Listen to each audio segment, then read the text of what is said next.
It's not a new news story. In fact, I think it was around like in 2019. But there was an article in the New York Post about vegans and fake meat being linked to heart disease, early death. And so, you know, kind of it's sort of a cautionary tale. The article included was these ingredients and the fake meat versus ingredients in your typical dog food. Just take a real close look. Obviously, very, very similar stuff.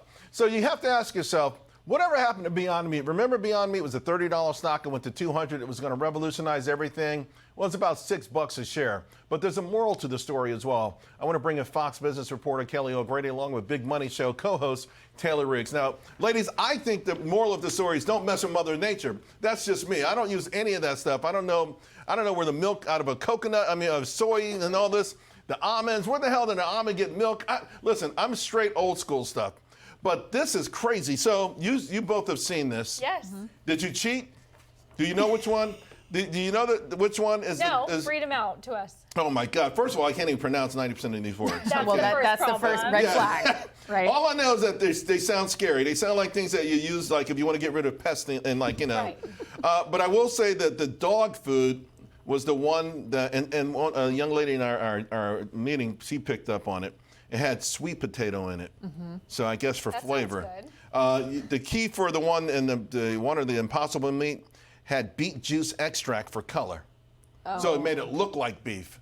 I mean, what do you make of this stuff? Are we moving too fast on this? I thought you were dogging me because I'm a vegetarian, and so, but you know, I think it's interesting when you have to now say you're closer more to like plants than you are to fake, and I think you can be a vegetarian and eat closer to the source, eat closer to the earth, rather than eating the fake stuff. I don't know. I think that all of these ingredients are pretty bad. I think you can see it in the stock as well. I think they've had a really hard time getting this through to the customer. I think the customer is starting to push back on A, the high prices, but B, I think they're starting to really rethink, is this healthy or not? Maybe I should just eat the real thing if I'm getting all those ingredients. Right. Well, I mean, you look at something where it has this long list of ingredients, and like you say, something that you can't pronounce, and you go back to where we are from, how we used to hunt for our food, forage for our berries and whatnot, and our bodies just like aren't made to work that way. And I will say, even for my dog, okay, I will not feed him food that has that type of stuff. Has to be fresh. I agree. Even most pet owners that I know are like, hey, you know, I wouldn't feed that to a dog. All right, so I want to ask you, there's a Pew Research poll out, says the percentage who say policies in their country would blank if more elected officials were, and so they have get worse or improve. Now, improve, 50%, they say women, if more women were elected officials, only 8% say things would get worse. You buying that? I do, because we've talked a lot about the history of investing and the way corporations perform when you have women on the board, and they've actually proven to make better sort of long-term decisions, maybe more stable, present company excluded, of course. But when you sort of bring in these diverse thoughts and more of a diverse thinking, I think that's really what gets me. Women think a little bit maybe more longer term, are able to juggle multiple things at once. Right. Yeah, I would also argue it's not just about, you know, the demographic and whatnot. I mean, I was really surprised, Charles, on there that I think it was 34% think 34% said worse with religion. For religion. Right. And, you know, you have to think about it, though. I don't want someone in power that thinks and looks exactly the same way I do, because that's not the makeup of our society. You need to have more people. I would argue I want more people with diverse experiences, though. I don't want someone who's been in government for forever. To your point, though, from poor backgrounds, 46% say it would improve, 15%. So I think that includes a lot of people. And I think we do. Too many elites, the cronyism that goes on in government, you know, it's just crazy. But I'm really kind of sad, to be honest with you, where religion is. I think a lot of us aren't paying attention there. I want to talk about something today. We have the Michigan sentiment number out, and it's really interesting because for me, I want to get your opinion on it. I want to talk to the audience about this for a second, if we can, guys. The Michigan sentiment number it was a big shocker, right? Not on the inflation side, but on the other side. It came in for the third month in a row. It declined. And this is the thing. People said it was because inflation is having a deleterious impact. It's really harming folks really a lot. There you have it. 3 months in a row it's come down. And what was really intriguing about it, that the nuance of it was really amazing.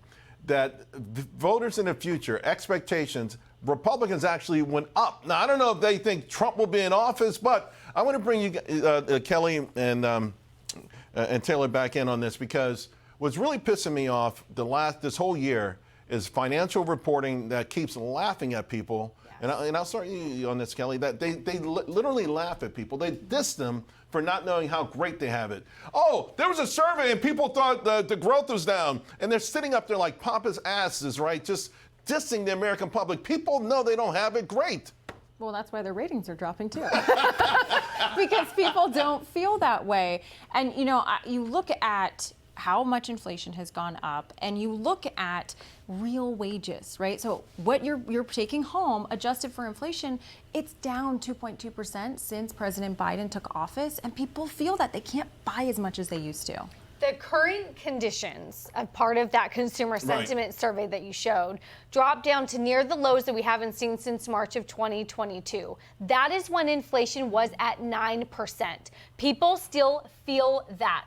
So even though you can say that inflation is slowing, that's the difference between disinflation, the rate of price increases is just slowing, versus deflation, which is flat out. And it piles on. It doesn't go, it piles on. Even sometimes, I hate to say it, on our network, we'll show that one inflation chart that shows it up 9%, then at 3.3%, and it suggests that inflation is coming down. No, we need to show the one where it piles on and piles on and piles on, like prices and people are feeling that. 20% since in 4 years. By the way, the current conditions, every political group is down, including Democrats, a lot, a whole lot. I think this may speak a lot to what we're seeing in some of these political polls as well. Yeah. I mean, people know though, but it's time to stop laughing at people and telling them they're too dumb to know just how good or bad they have it, because most people don't have it so well. Hey, if you own a lot of stocks, if you got money in the bank, you're doing pretty good. Otherwise, it's been a struggle.